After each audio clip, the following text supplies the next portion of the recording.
អើយមិនដេញឡើយនៅស្ងៀមមិនស្ដីដឹងទេរាល់ថ្ងៃ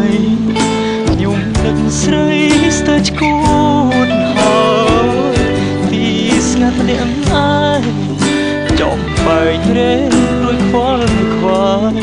នឹងស្នេហ៍ដែលឃ្លាតទៅឆ្ងាយតើនៅចិត្តឬនៅចាំអូវាឆ្ងាយស្រែឆ្ងាយស្នេហ៍ព្រោះតែភាពក្រុងស្រឆើតលោវស្រីភ្លេចបន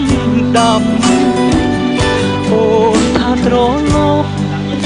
យ៉ាប់យូរមួយឬពីរឆ្នាំឲ្យបងខ្លោចផ្សាររួមកម្មព្រមទ្រាំចាំមកវិលវិញមិត្តក្របីអើយជួយដងហើយហៅស្រីផងប្រាប់ទៅនួនល្អងថាចិត្តបងសែទុកទោម្លេងមេឃខ្យល់នឹងដី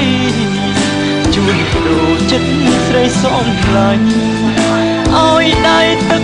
ដីភ្នំពេញស្រុកស្រែមិនចាញ់ក្រុងទេជីវ៉ាមើលមុខក្របីនឹកស្រីធ្លាប់ជីងលើខ្នងធ្លាប់ច្រៀងឆ្លើយឆ្លងសាសងភាសាស្នេហាទូច្រើនរត់ដល់តើមើលសុខទុកយ៉ាងណាបាត់សូនឬក៏កននិថាចោលស្នេហាស្មោះស្រុកស្រែ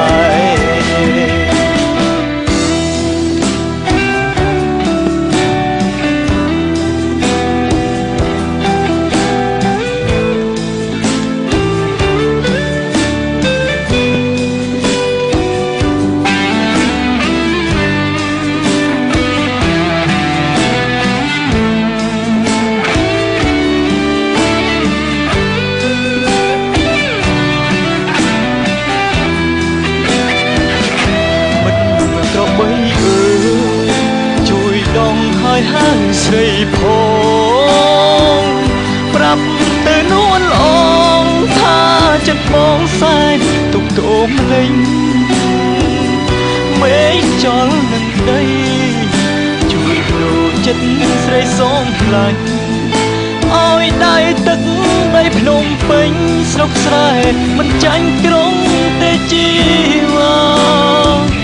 មើលមុខក្របីនឹកស្រីធ្លាប់ជីងលើខ្នងធ្លាប់ច្រៀងឆ្លើយឆ្លងសាសងភាសាស្នេហាទូច្រើនរត់ដែរតើមើលសុខទុកយ៉ាងណាស្ងាត់សូនឬក៏កននិថាចោលស្នេហាស្មោះស្រុកស្រែ